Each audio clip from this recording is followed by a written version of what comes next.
Hello, hello, I'm MrShine from HearthstonePlayers.com. Today I'm going to be doing something completely different. As you may know, Blizzard recently announced their newest expansion of Goblins and Gnomes. This is going to be something that apparently is going to be coming out in December, so that's pretty quick. I think that's quicker than most people were expecting. With that expansion comes 120 new cards, so oh my goodness, that's going to be nuts. Blizzard was able to give us a bit of a tease, and they are now displaying around 25 to 30 cards or so. I don't know the exact number. I don't even know if I got all of them.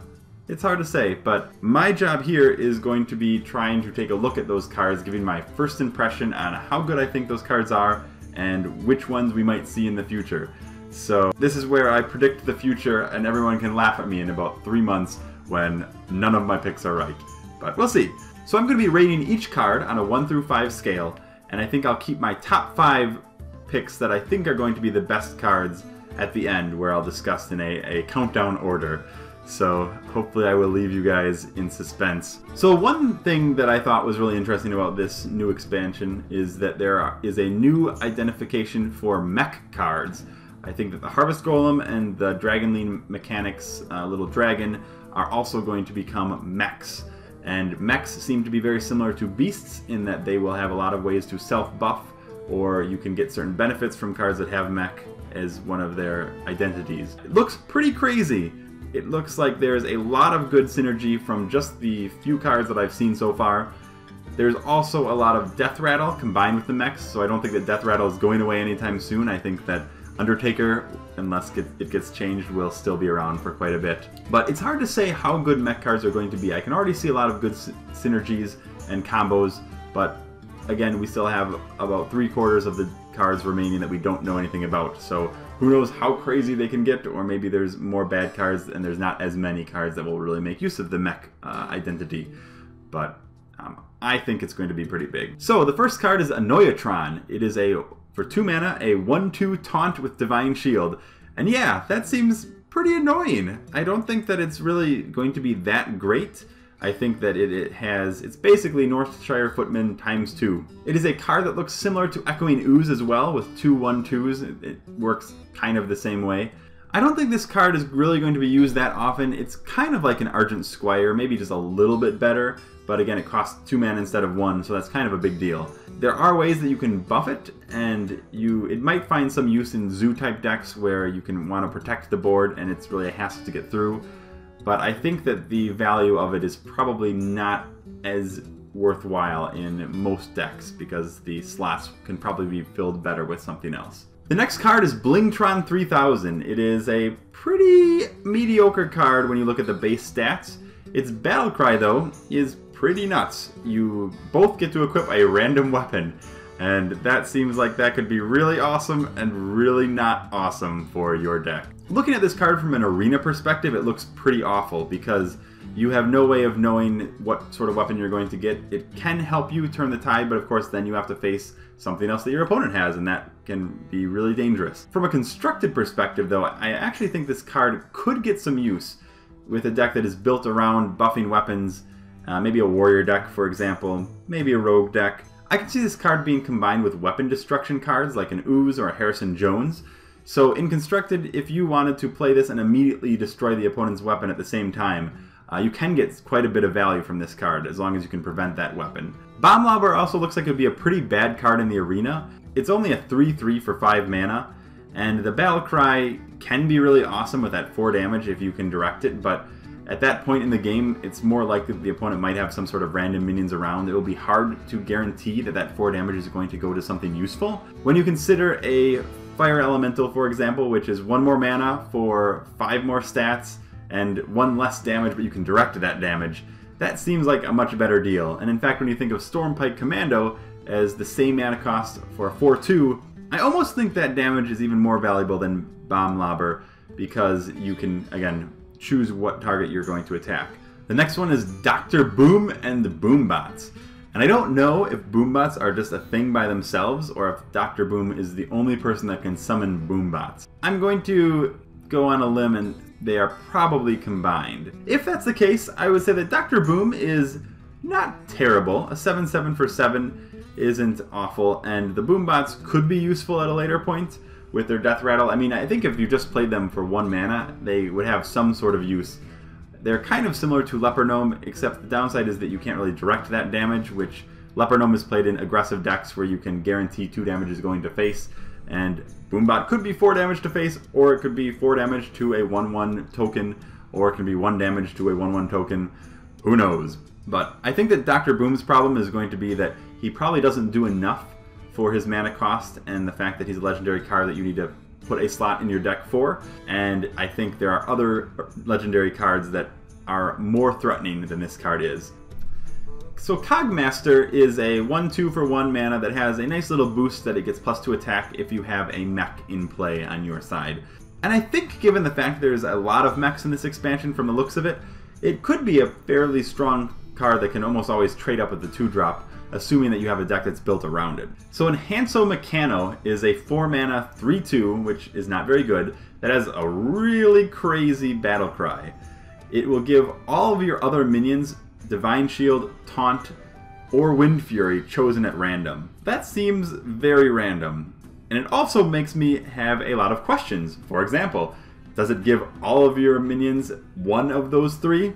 Or does it give all of your minions a variety of one of those 3 things? I could see if everything rolls Wind Fury, for example, that would be pretty nuts, doubling the damage of your board. At the same time, I think that it seems really fairly weak for the stats, and it's one that is very dependent on a board that you have to be more useful. So you hope by turn 4 that you will have a lot of stuff going on.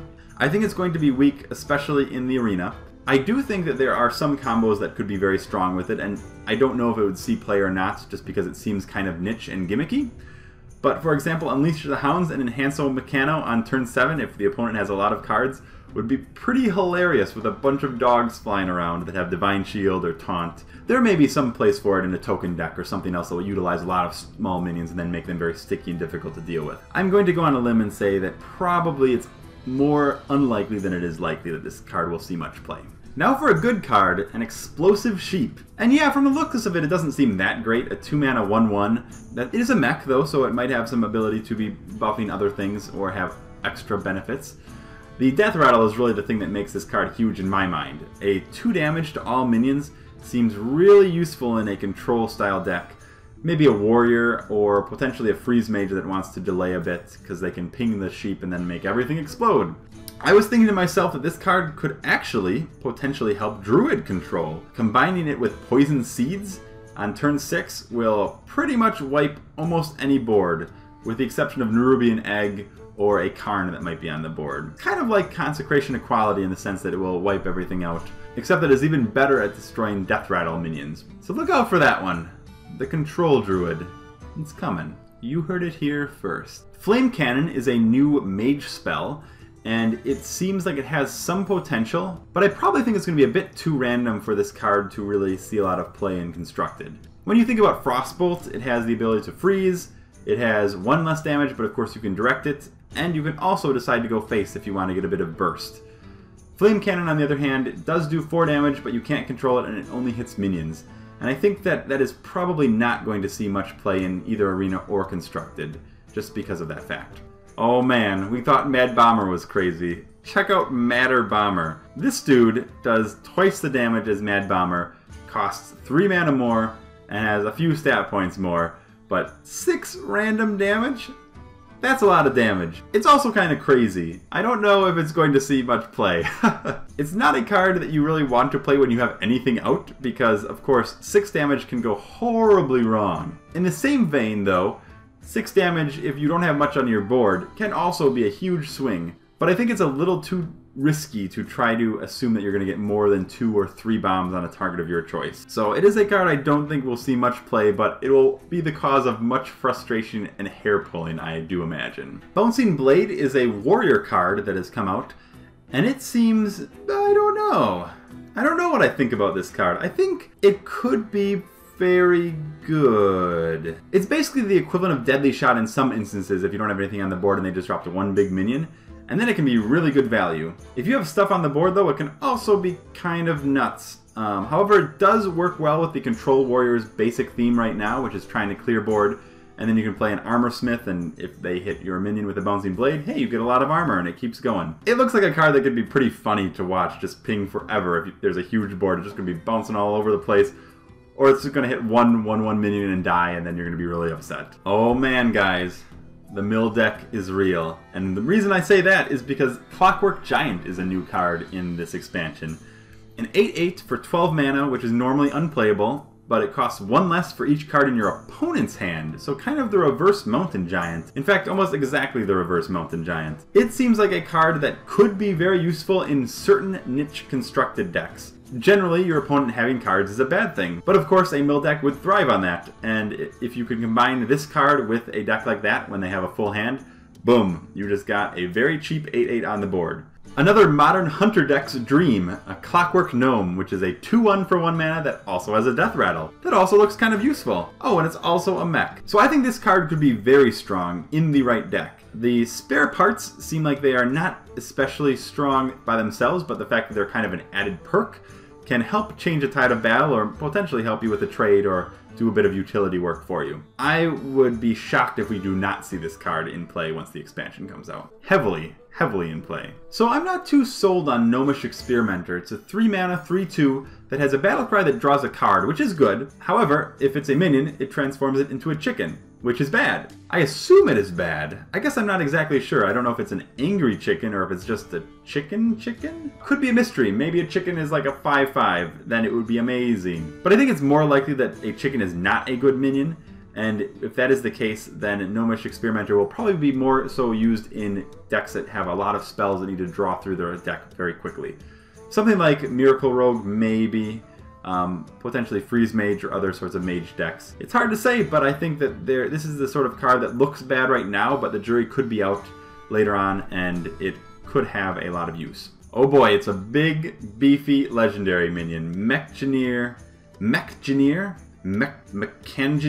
Thermoplug, I can get that part right at least. Huge ass mech that when any enemy dies, you get to summon a leper gnome. So this is a card that I think could be really hilarious if you can land it and it survives the next turn. You can just flood the board with a bunch of icky dudes that want to give you hugs. The downside is it costs 9 mana to summon, and I think it's very likely that while it is a big minion, it probably won't last very long, and if it does, you might only get a few leper gnomes out of the deal. Alright, we have another interesting card here, Micro Machine, 2 mana, 1/2, but every turn it's kind of like a mini Gruul in that it gets 1 attack. So if you play it on turn 2, end your turn, it's already a 2/2. If your opponent can't deal with it, it's going to be a 3/2 on your turn, 4/2 on their turn. It only has 2 HP, but I think that this card actually could be quite strong in an aggressive mech-based deck. Think about coining this out on turn 1, and it's going to be very difficult for your opponent to deal with unless they want to spend removal. And it's, you don't usually want to spend removal on something that costs 2 mana. I imagine we will see a bit of play with this card in any sort of mech-filled deck. Next up, we have Recombobulator, a 2 mana 3/2 that has a very peculiar battle cry.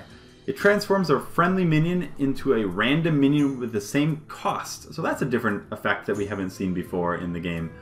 And I'm trying to think of ways that you can really abuse this, and I'm having a hard time doing so. It could be used as kind of a quasi-heal if you have a big minion that got hurt. It might take a more clever person than myself to figure out the true value of this card, but at this point I don't think it's much more than a 3/2 that can kind of hurt you. Spider Tank, doing whatever a Spider Tank does. It's a 3/4 for 3 mana, and that's not too bad. Spider Tank is also a mech, so it has a added benefit of some sort of synergy with decks that could use it. And the fact that it's only the second 3/4 in the game for 3 mana is pretty big. This card actually seems like it could be quite strong, since now not only Priest will have access to a 3/4 with a Dark Cultist. Here we go, another beefy robot mech. This one's a 5/5 for 5, so it's right on curve, and then it has a useful battle cry that gives a friendly mech plus 4 health. 4 health for free is really good, and I think it kind of depends on the deck that you have. It might be a little too slow in decks that run mechs, because I see a lot of other cards that can go very quickly and get out of hand.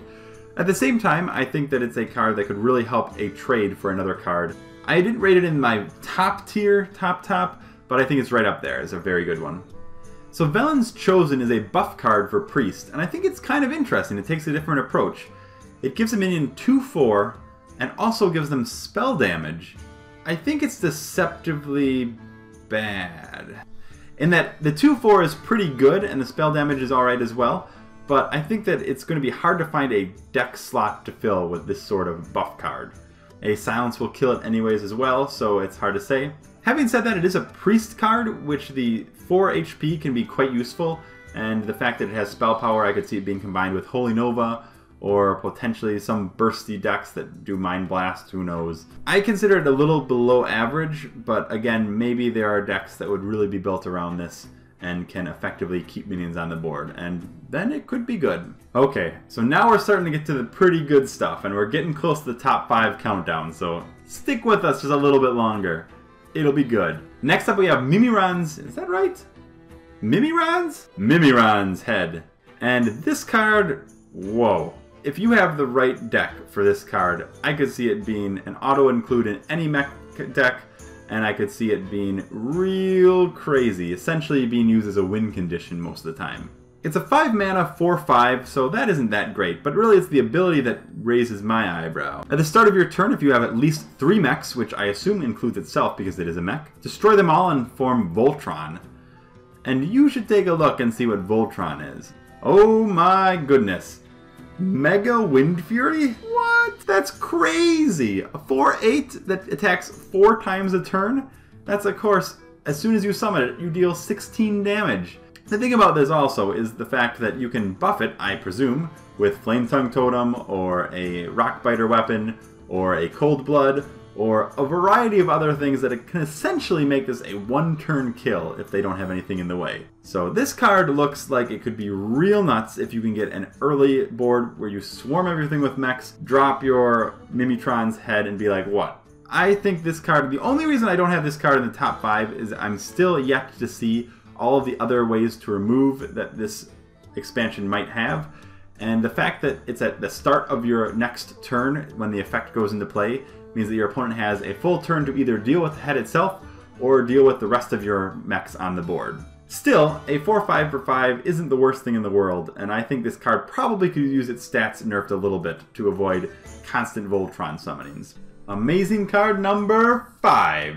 Mecha Warper, I feel like, is going to be real good. The reason I think it's going to be real good is that its base stats are still fine. It's a 2/3 for 2. So it's pretty much a better croc, and it's mech as well, so you have that added bonus. It also has the ability where your mechs cost 1 less. It doesn't specify whether there is a minimum cost, so I presume that mechs can cost nothing. That makes this card very good in the early game, and in fact combined with cards like Clockwork Gnome, Spider Tank, and especially Micro Machine, you can get very fast starts, I imagine, having 1 or 2 of these cards in your hand. Here's the scenario I'm thinking of. Turn 2, you play a Mecha Warper. Then coin, and you can play your second Mecha Warper. Now your mechs cost no mana because you have 2 of these in play. Now you can dump Micro Machine for free from your hand if you had one. Or next turn you can play a Spider Tank for 1 mana. There's so many mechs that I see in this expansion so far that this card could put a whole bunch of tempo out in a very fast pace. It doesn't have the same snowball effect as Undertaker does in that the Undertaker itself continues to get bigger, but it will be able to unload your hand very quickly, and I could see many decks get out of control. When you think of the fact that Mimitron's head requires 3 mechs on the board at turn 5, if you are able to get some Mecha Warpers early and flood the board, that can wrap up games. I don't even want to think about it. It could be pretty disgusting. Number 4, the Goblin Blast Mage. And compared to the Flame Cannon, which is not very good, I think that the Goblin Blast Mage is actually one of the best cards in the set from what I can see so far. A 5/4 for 4 is already quite good. The fact that it has 5 damage can trade up with other things later on that cost more, or just dealing 5 damage in general is very useful. There's not that many things that can do that cheaply and efficiently. But really, it's the battle cry that makes it even better. When you consider the fact that mechs are very prevalent, and you can probably build a deck around having some sort of mechs in play, turn 4, being able to bust out a 5/4 and then also have a slightly better arcane missiles at the same time seems like they can really shift a lot of games around, and I think that it will be especially strong in the arena if you have a semblance of mechs in your deck. I would not be surprised to see this card being integral in many constructed decks. Number 3 is the Tinkertown Technician. So this card is just a 3/3 for 3, which is just kind of a vanilla base stats, if you only play it by itself on turn 3. The thing that makes this card pretty crazy is the fact that its battle cry gives itself a +1/+1 if you have a mech in play, and you also get a spare part, which we talked about before. Oh my, that's a lot of value for a 3-mana card, which will usually, if you have the right deck, be a 4/4, and also give you some other way to buff something. This is the sort of card that I think can really be a huge tempo boost if you're able to get some fast mechs, and then you'll start really getting out of control at the early game. Any deck that will have a mech theme, which I imagine will be many decks, will certainly have 2 of these Tinkertown Technicians in them. Number 2. So okay, I do admit I may be cheating a little bit. I'm going to bunch 3 different cards together in the number 2 slot. And the reason for that is because they're all very similar in their effect. They are the Piloted Shredder, the Piloted Sky Golem, and Sneed's Old Shredder. So these cards are poor stats for the mana cost, but it's really the Death Rattle that makes them truly shine. I may be speaking a bit from an arena perspective where I value value, but come on. Piloted Shredder, a 4/3 for 4 that also gives you a 2-drop, which is usually, yes, it's random, but it's usually a 3/2, sometimes it can do a little bit more. There's a lot of 2-drops that give you a decent amount of value, and they'll have their own added benefits. You get a little bit less consistency for this when you compare it to a Silverhand Knight that is a 4/4 and then always summons a 2/2. You gotta feel confident that you're probably gonna get something a little better than a 2/2 every time you play this card. And it costs 1 mana less than the Silverhand Knight. Yes, you do take a 1 HP hit on the Shredder itself. But the fact remains this card has that Death Rattle, so it's sticky, it will stay on the board, and it will give you something pretty useful. And at 4 mana, that seems like a steal. Same thing with Piloted Sky Golem. 2 more mana, a 6/4. Yes, the 4 HP is bad, but summoning a random 4-cost minion? Hey, 4-cost minions are pretty great. Can you imagine getting a Yeti from that? It's essentially a Karn that has a little bit less consistency, but you can put 2 of them in your deck. The 6th slot is fairly cramped with a lot of other good quality cards in general, but I think if you're going the value route, especially in the arena, and probably in many constructed decks that are built around mechs, this card will see good play. And then finally in this 2 spot, we have Sneed's Old Shredder, which has a crazy Death Rattle. Summoning a random legendary minion. When you think of the legendary minions there are in this game, most of them are very high cost because they have very high value. There are only a few very cheap ones, and the odds are in your favor that you're probably going to get like a 6 to 8 mana cost minion when the Death Rattle is triggered and Sneed's Old Shredder dies. A 5/7 for 8 is not very good in general, but the sheer fact that you can get something huge after it dies, I just can't imagine that this card will not see a lot of play because of that. What a card! And the number 1 minion from the current information we have about the Goblins vs Gnomes expansion in Hearthstone is the Shrinkmeister. I mean, who doesn't love a little gnome with a little shrink gun? It's kind of cute, right? Wrong! This gnome is crazy. For 2 mana, 3/2, that's always pretty good in general. The Battle Cry gives a minion -2 attack that turn. So when you think of a card like Argent Protector that is a 2/2 that gives something Divine Shield, that's also a pretty strong card in the arena, and it would have some play in Constructed, I imagine, if Paladins weren't pretty much all control right now. Shrinkmeister, however, gives the same benefit of having something that you have on the board already, can trade into an opponent's minion, probably for free because they lose to attack, so most likely you will not have to deal with the trade.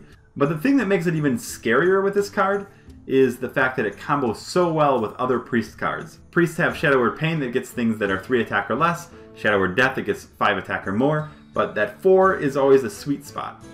Not anymore with the Shrinkmeister.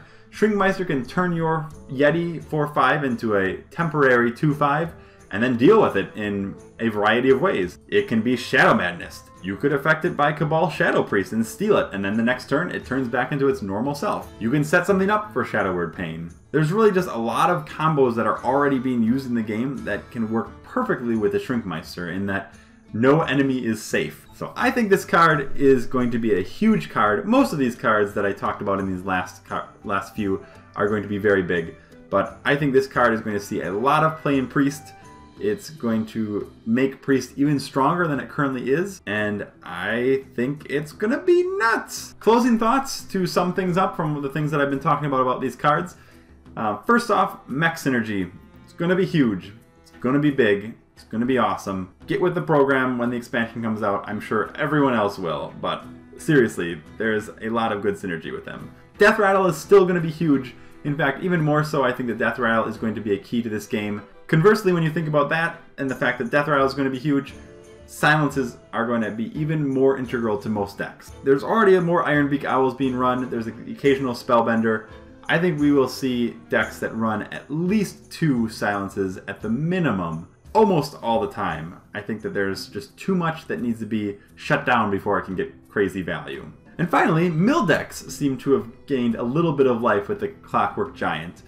Hard to say yet how that's really going to change the game, and hard to say what other cards might be there that are based around your opponent's hand. I think the fact that the Giant exists in general means that there's a bit of a nod to this having some sort of potential niche in the game. Maybe if handlocks get too out of control, we'll see more of these mill decks. And who knows, maybe they will actually have a good deck list that can compete against other decks as well. That is what I have tonight. I hope you enjoyed and I hope you agree.